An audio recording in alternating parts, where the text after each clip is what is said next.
ये किसके लिए मासी माँ? ये साक्षी के लिए बेटा। हम इसे ले जाते हैं।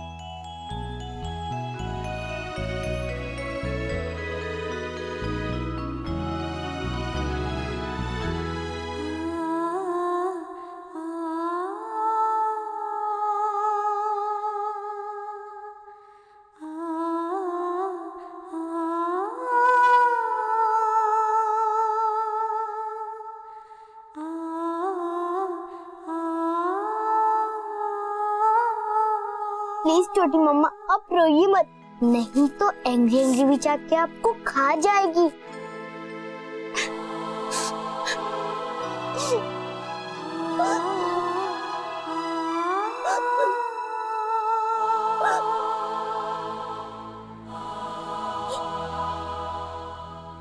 नहीं बेटा, अब वो एंग्री एंग्री विच कभी नहीं आएगी, वो हमेशा हमेशा के लिए खत्म होगी। मुझसे बहुत बड़ी गलती हो गई। जिन लोगों ने मुझे प्यार दिया मैंने उन्हीं को दुख दिया। सॉरी, मुझे माफ कर दो प्लीज। मैंने भी आपको तंग किया, आई एम ऑल्सो सॉरी। नहीं बेटा, मैं थी ही इसी लायक। इनफैक्ट तुम्हें तो और 2 डब्बे आटे डालने चाहिए थे मुझ पर। मुझे तो बस इस बात की खुशी है कि मुझे तुम दोनों से माफी मांगने का मौका मिला। फ्रेंड्स,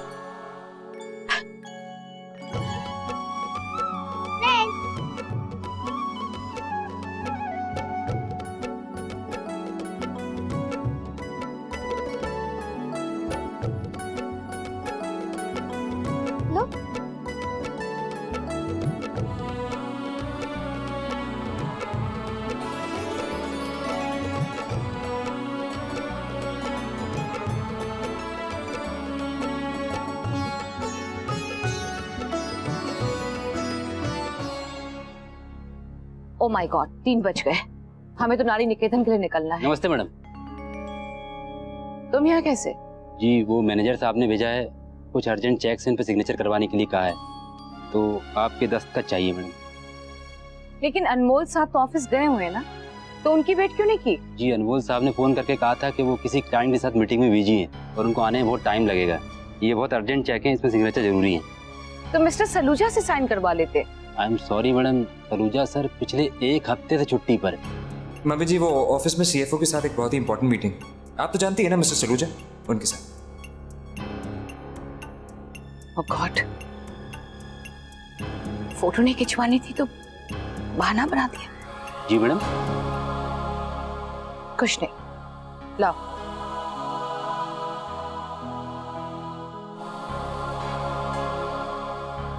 और कुछ है? नहीं मैडम। ठीक है।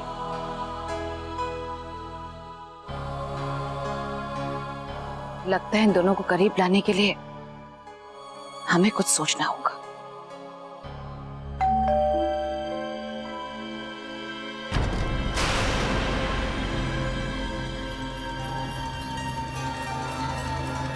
तुम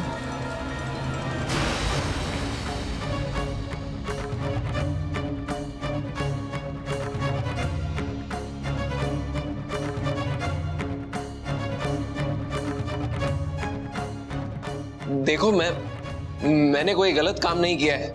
मैं बेल पर छूट कर आया हूं। सब मैं जानता हूं तुम्हारी बेल हो चुकी है, लेकिन क्या तुम जानते हो कि तुम्हारी बेल किसने करवाई? तुम्हारी बेल मैंने और रागनी ने करवाई। तुमने लेकिन तुमने ऐसा। हमने तुम्हारी बेल इसलिए करवाई ताकि तुम्हारे साथ एक सौदा कर सके। सौदा? क्या? समझा। तुम जरूर यहाँ पर कोई बड़ी साजिश सोच कर आए हो। तुम चाहते हो कि मैं तुम्हारे लिए डकैती, मर्डर, कोई बड़ा क्राइम करूं ताकि तुम मुझे। मैं यहाँ पे कुछ गलत करने नहीं आया, समझे तुम? बल्कि गलत को सही करने आया हूं, किसी को उसका हक दिलवाने आया हूं।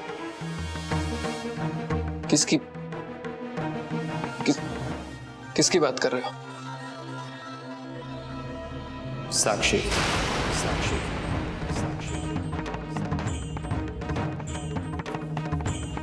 क्या हुआ? कुछ याद नहीं आ रहा ना? कोई बात नहीं, मैं याद दिलवाता। साक्षी वही लड़की है जिसका इस्तेमाल तुमने दौलत पाने की खातिर किया। साक्षी वही लड़की है जिसने अपने सच्चे प्यार की खातिर, यानी तुम्हारी खातिर, सारे गलत काम किए, लोगों को धोखा दिया ताकि वो तुम्हारे साथ एक खुशहाल, एक खूबसूरत जिंदगी जी सके। और साक्षी वही लड़की है जिसकी कोख में तुम्हारा बच्चा है, और जिसे ठोकर मारने से पहले तुमने 1 मिनट के लिए भी नहीं सोचा। कुछ याद आया तुम्हें?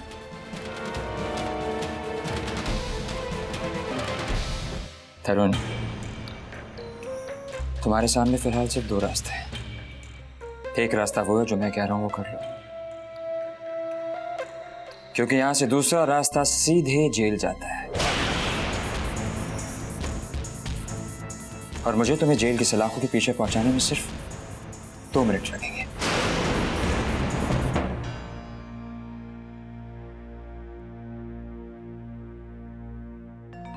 अरे वसुंधरा जी, आप नमस्कार, आइए आइए।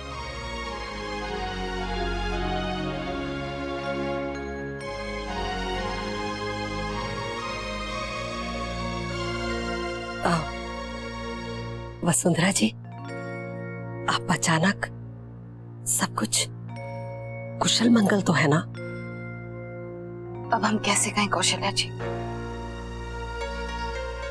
सब ठीक भी है और कुछ ठीक नहीं है। मैं कुछ समझी नहीं वसुंधरा जी। वो मामला इतना नाजुक है और जब से हमें पता चला हम बहुत परेशान हैं, और सिवाय आपके हम इस बात का किसी से जिक्र भी नहीं कर सकते थे।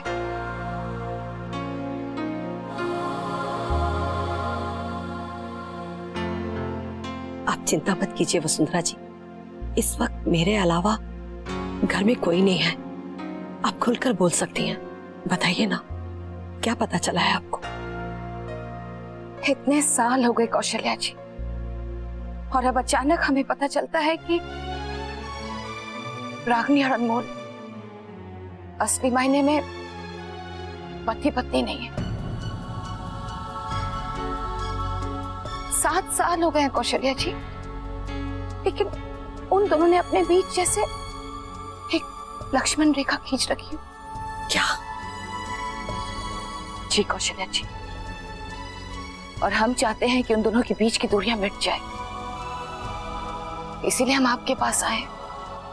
आपकी मदद की जरूरत है हमें। बताइए क्या करना चाहिए हमें? लेकिन वसुंधरा जी, मुझे तो यकीन ही नहीं हो रहा। मैंने तो हमेशा दोनों की आंखों में एक दूसरे के लिए प्यार ही देखा। जी प्यार तो है, लेकिन उस प्यार का इजहार ही नहीं कर पा रहे हैं वो दोनों। शायद उनकी अचानक शादी हो गई और उस वजह से उनके मन में अब भी झिझक है।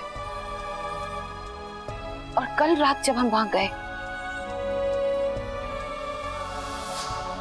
रागनी, वो साक्षी, अब आप ही बताइए, क्या इस बात से हम परेशान नहीं होंगे?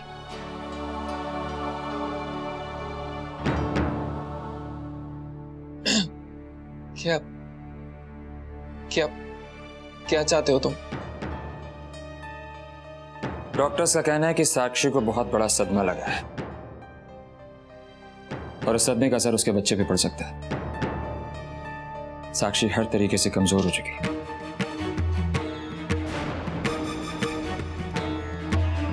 और अब तुम उसके पास जाके पछतावे का नाटक करोगे ताकि उसका मन हल्का हो जाए, अब इसके आगे से खतरा भी टल जाए, और इसके बदले में हम तुम्हें बहुत सारे पैसे देंगे। तुम्हारी लाइफ सेटल कर देंगे तरुण, तुम्हारी लाइफ। तुम्हें इतने ज्यादा पैसे देंगे जितने पैसे शायद तुमने इस दुनिया में कभी नहीं देखे होंगे। लेकिन भूल के भी मत समझना कि साक्षी को हम तुम्हारे साथ भेजेंगे, क्योंकि तुम्हारे जैसे घटिया इंसान पे ना मुझे भरोसा है और ना ही रागनी को। साक्षी के पास जाकर तुम्हें सिर्फ ये नाटक करना है कि तुम पछता रहे हो, ताकि उसका मन शांत हो जाए, उसके घाव थोड़े से तो भर जाए, झूठी से ही। और तुम्हें उसके लिए अपनी फिक्र दिखानी होगी, उसे बताना होगा कि तुम बदल चुके हो। मंजूर है?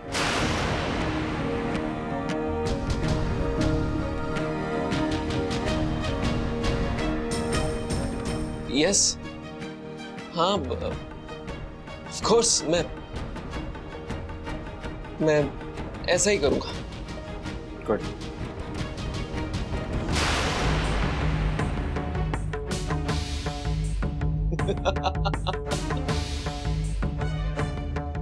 इसे कहते हैं इमोशनल फूड। ये दुनिया में कैसे कैसे बेवकूफ लोग होते हैं। करूंगा मैं, क्यों नहीं करूंगा? जब इतना माल मिल रहा है तो तरुण मना थोड़े ही करेगा। वाह रे मेरे बच्चे, जो तेरी मां ना कर सकी वो तू पैदा होने से पहले ही कर रहा है।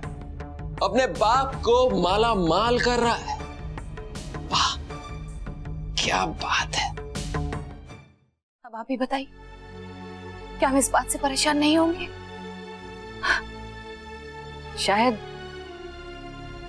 रागनी ने इन दूरियों को इसलिए बनाए रखा क्योंकि वो जानती थी कि हम शुरू से ही इस शादी के खिलाफ थे और अनमोल को भी हम बिल्कुल पसंद नहीं करते थे। लेकिन अनमोल तो खरा सोना है कौशल्या जी। अब हम जब भी उसे देखते हैं ना तो उसमें हमें अपना बेटा नजर आता है और हमारे बेटी और बहू के रिश्ते में कोई उलझन आए ये हम मंजूर नहीं करेंगे। हमें इन हालात को बदलना होगा कौशल्या जी। वसुंधरा जी, आप अनमोल जी के लिए इतना कुछ सोचती हैं। अगर हम नहीं सोचे कौशल्या जी तो ये एहसान फरामोशी होगी। जरा देखिए इस लड़के को, रणवीर को दिए हुए वायदे के खातिर वो कुर्बानियां देता चला गया और उफ तक नहीं की उसने। उसका कितना कर्ज है हम पर जो शायद हम कभी नहीं चुका पाएंगे।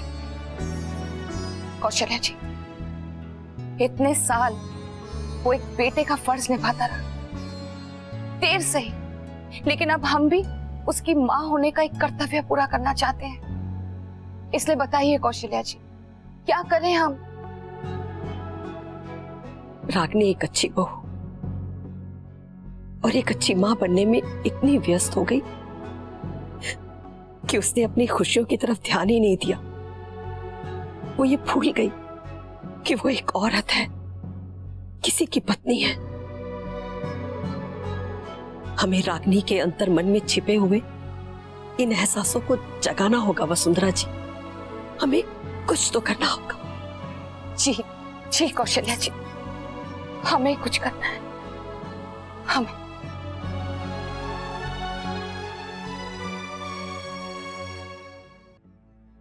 आलेख भैया, अरे भैया आज आप जल्दी वापस आ गए? वो एक्चुअली आज थोड़ी मेरी तबीयत ठीक नहीं है, इसलिए मैं जल्दी आ गया। मेरे हाथ पैर में दर्द हो रहा है और लगता है थोड़ा फीवर भी। अच्छा, टैमी खुशी आ गई है क्या? नहीं वो तो अभी नहीं आई, उन्हें आने में टाइम है ना। बड़ी मालकिन बाहर गई है, रागिनी भाभी भी बाजार गई है, लेकिन अभी आती ही होंगी। वो जब आएंगी ना तो मैं उन्हें आपके बारे में बताऊंगी। नहीं, मेरी चिंता मत करो, मैं थोड़ा आराम कर लूंगा तो तबीयत ठीक हो जाएगी।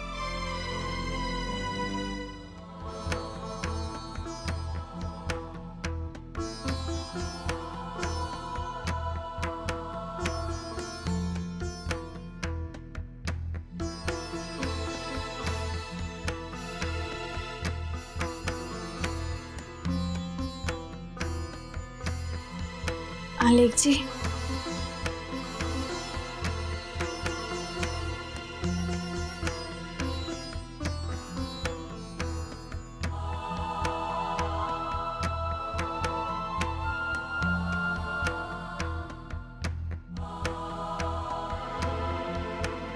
अलेक जी, अलेक जी दवा खा लीजिए।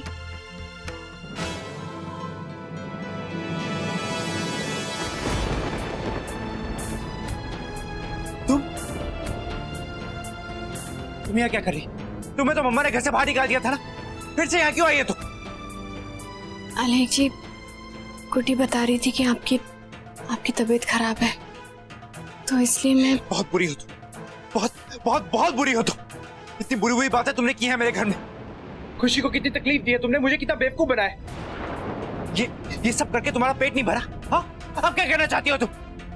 निकल जाओ यहाँ से, नहीं तो मैं तुम्हें धक्के मार के घर से बाहर निकाल दूंगा। जाओ मेरे कमरे से। आपने बिल्कुल ठीक कहा अलेक जी, मुझ जैसी बुरी इंसान तो दुनिया में हो ही नहीं सकती। मैंने जो किया उसका बहुत पछतावा है मुझे, इसलिए मैं आपसे माफी मांगना चाहती। तुमने जो खुशी के साथ किया है उसके लिए मैं तुम्हें कभी माफ नहीं करूंगा। जाओ यहाँ से, निकल जाओ। मैं जानती हूँ अलेक जी, मुझे कोई हक नहीं है कि मैं आपसे माफी मांगूं। मैं तो माफी के लायक भी नहीं। मुझे तुमसे कोई बात नहीं करनी, मुझे तुम्हारी कोई बात नहीं सुननी है। तुमसे बात करता हूँ तो मेरा गुस्सा और भी बढ़ जाता है। जाओ यहाँ से, चली जाओ मेरे कमरे से बाहर। तू मैं चली जाऊंगी अलेक जी, पर आप दवा खा लीजिए प्लीज। नहीं खाऊंगा, तुम्हारी लाई हुई दवा मैं नहीं खाऊंगा। तुम जाओ यहाँ से, नहीं तो मैं तुम्हें धक्के मार के निकालूंगा। तुम नहीं जा सकती ना, तो ठीक है, मैं इस कमरे से बाहर चला जाता हूँ। मुझे तुम्हारी शक्ल तक नहीं देखी। अलेक जी ठीक है, मैं चली जाती हूँ, पर आप प्लीज दवा खा लीजिए।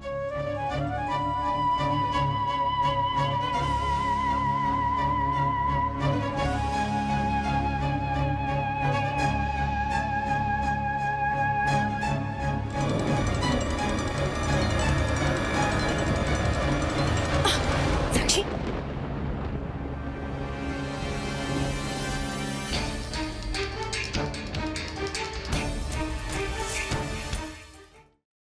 आप यहाँ क्या कर रही हैं? और आपसे बिस्तर से उठने को किसने कहा था? वो गुड्डी ने बताया कि अलेक जी की तबीयत खराब है, घर में कोई था नहीं तो टैबलेट्स देने आई थी।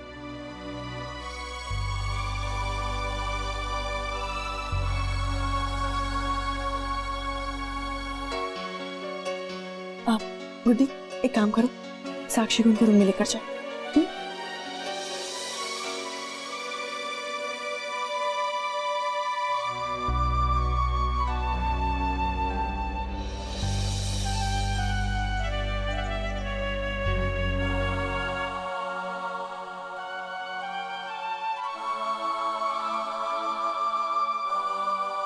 थोड़ा तो बुखार है जिया जी, मैं आपको दवा दे देती हूँ। रुको राग, मुझे उसकी लाई हुई दवा नहीं खानी। ठीक है जिया जी, आपके पैरों में दर्द है ना, आप लेट जाइए, मैं दवा देती हूँ।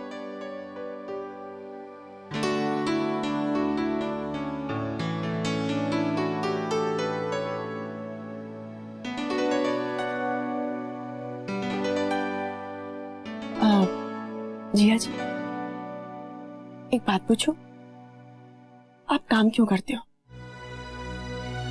तुम्हें तो पता है ना रागिनी, खुशी के लिए। आप इतनी जल्दी नॉर्मल क्यों होना चाहते हो, जिसके लिए आपने श्लोक जी को भी बुला लिया? खुशी के लिए।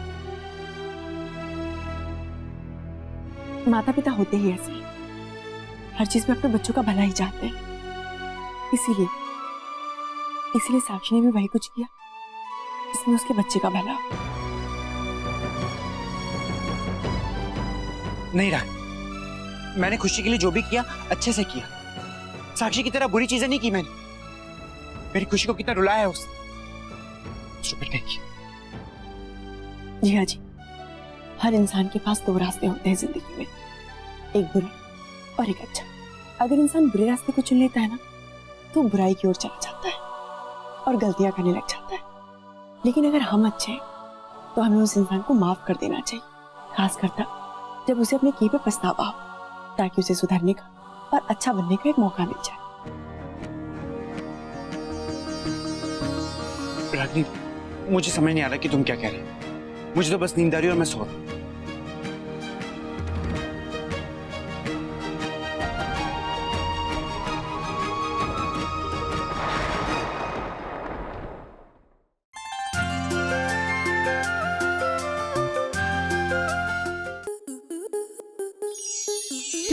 more such amazing videos, subscribe to our YouTube channel.